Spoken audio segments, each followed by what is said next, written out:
Hi, so I'm going to talk about social media and how it has basically affected my generation. There's a lot of stuff out there that talks about millennials and how digital technology has influenced this culture that I guess I am a part of.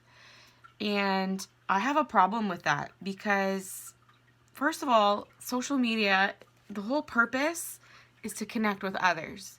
It gives you a sense of community. It gives you a sense of belonging.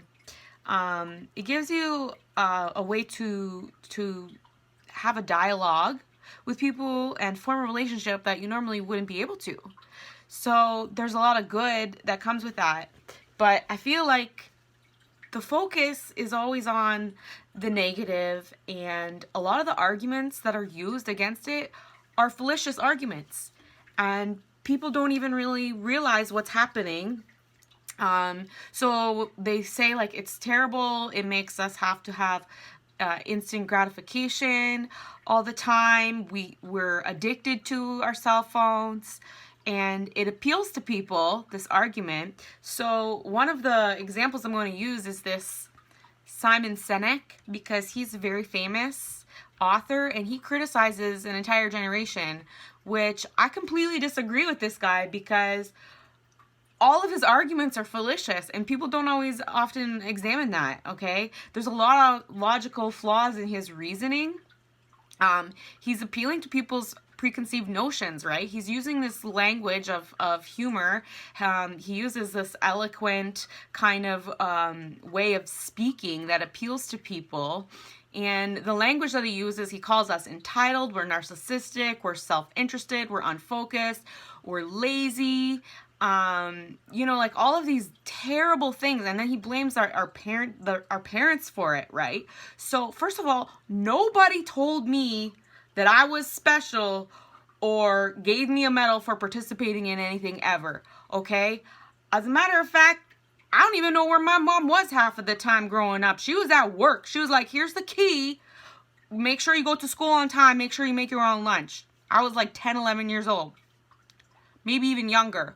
So I don't know what he's talking about when it comes to like I need my mom to get a raise for me.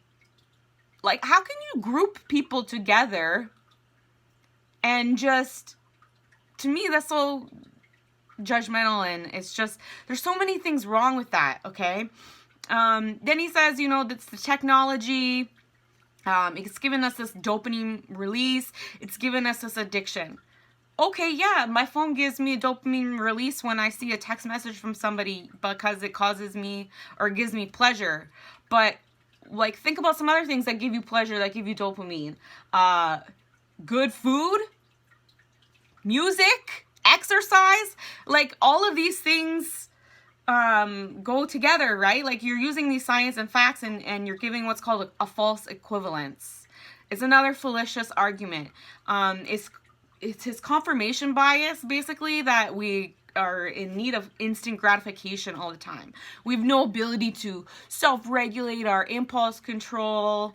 Like we don't know how to delay our short-term rewards for long-term ones. We're job hoppers, okay? We don't know how to persevere. We don't know how to develop skills. Okay, well, kind of the recession ruined it for me. The fact that I have to basically look forward to multiple jobs throughout my lifetime, I think that shows perseverance. I think the fact that most millennials are the best educated and that, 30% of us are entrepreneurs says a lot. Why aren't we talking about any of these good things? Why aren't we talking about how social media gives us a sense of belonging and the ability to empathize with others, okay? And think for ourselves. Why aren't we questioning this? I'm very passionate about this subject because it just irks me so much to hear people be so negative and so wrong in their logical reasoning, and yet so many people jump on board. I don't know. It's like people don't know how to think critically. I think that's what I'm so interested in this a whole degree for is because I want to be able to teach people how to think critically. I'm not perfect. I'm a human being. I'm going to make mistakes in my arguments as well. Okay? But I just want to tell you right here what it says about critical thinking on Wikipedia. Okay? The analysis of facts to form a judgment. Forming a judgment. People are very quick to form judgment, but are they analyzing all facts? Like, break it down, people. Don't listen to Simon Sinek. Millennials are awesome. So what? We have different, hairstyles and skinny jeans.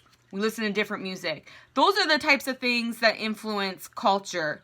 What we're listening to, the music. I didn't have a choice of what was on the radio. I didn't have a choice of what was in the store to buy. Well, I guess sort of, but I mean, I don't have that much choice. What's in trend is what's in trend, right? That's the thing to me that makes a generation. But not the way we think, the way we act, the way we behave. I don't think that we're all slackers. Like, you have to judge people individually. I think it's really, really wrong to just put everybody, group them all together. It's prejudice, right? What do you think? Let me know.